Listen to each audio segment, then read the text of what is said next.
بسم اللہ الرحمن الرحیم۔ السلام علیکم۔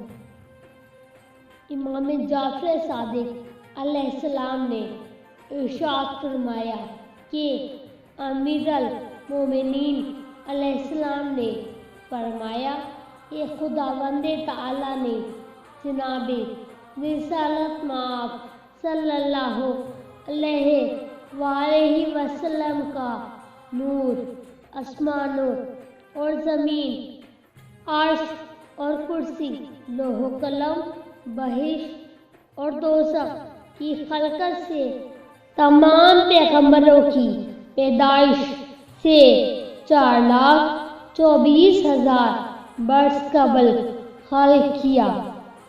پھر اس نور سے 12 حجابات یعنی حجاب قدرت، حجاب منت، حجاب عظمت، حجاب رحمت، حجاب سعادت، حجاب کرامت، حجاب منزلت، حجاب ہدایت، حجاب نبوت، حجاب رفعت، حجاب ہیبت اور حجاب شفاعت خلق کیے، اور اس نور مقدس کو حجاب قدرت میں 12,000 سال رکھا، اور حجاب عصمت میں 11,000 سال رکھا، حجاب منت میں 10,000 سال رکھا، 9,000 سال حجاب رحمت میں جگہ دی، اور 8,000 سال حجاب سعادت میں رکھا، پھر حجاب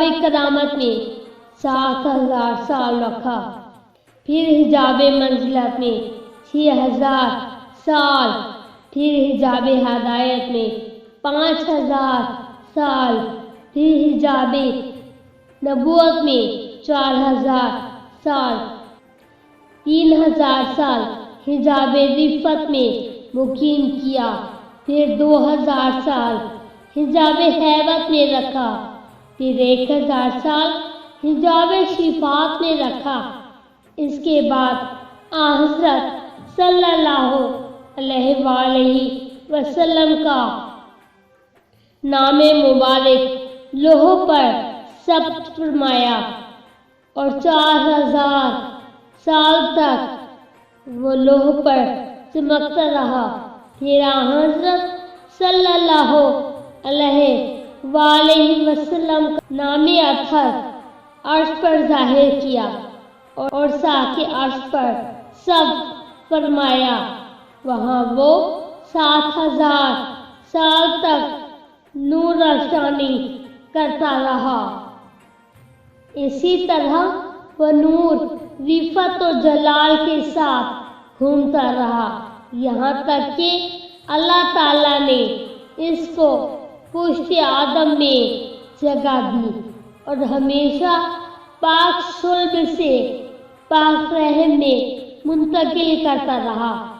پھر جب یہ نور صلب عبد المطلب علیہ السلام میں آیا، اس کے بارے میں حضرت عبد المطلب علیہ السلام نے فرمایا کہ میں ایک رات حجر اسماعیل میں سویا ہوا تھا، ناگہاں میں نے عجیب خواب دیکھا۔ صبح کو بیدار ہوا تو مجھے راہ میں ایک کاہن نے دیکھا کہ میں کانپ رہا تھا، اور میرے سر کے بال میرے کاندھے پر پڑے ہل رہے تھے۔ اس نے مجھ میں تغیر مشاہدہ کیا تو پوچھا کہ بزرگ عرب، کیا منظر پیش ہوا کہ اس قدر رنگ متغیر ہے؟ کیا کوئی حادثہ واقع ہوا ہے؟ میں نے کہا، آج میں حجر اسماعیل میں سویا ہوا تھا، خواب دیکھا کہ ایک درخت میری پشت سے رویدہ ہوا، اور اس قدر بڑھا کہ آسمان تک بلند ہو گیا، اور اس کی شاخیں مشرق و مغرب میں جا پہنچی، اور اس درخت سے ایک نور نکلا جو آفتاب کے نور سے 70 گنا زیادہ تھا، اور عرب و عجم اس درخت کو سجدہ کر رہے تھے۔ اس کا نور، اس کی بلندی ہر آن بڑھتی جا رہی تھی۔ قریش کی ایک جماعت چاہتی تھی کہ اس درخت کو اکھاڑ دے۔ جب اس کے پاس جانا چاہتے، ایک نوجوان نہایت پاکیزہ عمدہ لباس پہنے ہوئے ان کو پکڑتا اور ان کی پشت کو توڑ دیتا اور ان کی آنکھیں نکال دیتا۔ میں نے اپنا ہاتھ بلند کر کے چاہا کہ اس کی ایک شاخ توڑ لوں۔ اس نوجوان نے مجھے آواز دی کہ اس میں آپ کا حصہ نہیں ہے۔ میں نے کہا، درخت تو میرا ہے اور میرا ہی اس میں حصہ نہیں؟ اس نے کہا، اس میں ان لوگوں کا حصہ ہے جو اس درخت سے لپٹے ہوئے ہیں۔ اور یہ خواب دیکھ کر میں خوفزدہ بیدار ہوا۔ جب اس کاہن نے یہ خواب سنا، اس کا رنگ تبدیل ہو گیا۔ بولا، کیا سچ کہتے ہیں؟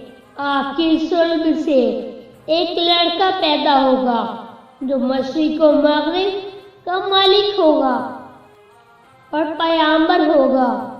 عبد المطلب علیہ السلام نے حضرت ابو طالب علیہ السلام سے کہا کہ وہ نوجوان جو اس کی مدد کر رہا تھا، کوشش کرو کہ تم ہو۔ لہذا ابو طالب علیہ السلام ہمیشہ حضرت صلی اللہ علیہ وآلہ وسلم کی نبوت کے بعد اس خواب کا تذکرہ کیا کرتے اور کہتے تھے کہ وہ درخت ابو القاسم الامین حضرت محمد صلی اللہ علیہ وآلہ وسلم ہیں۔ اس طرح کی مزید تحقیقی، علمی اور تاریخی ویڈیوز دیکھنے کے لیے چینل کو سبسکرائب کیجیے اور بیل آئیکن کو کلک کیجیے۔ ویڈیوز کو لائک کیجیے اور کمنٹ کے ذریعے بتائیے کہ آپ کو ویڈیو کیسی لگی۔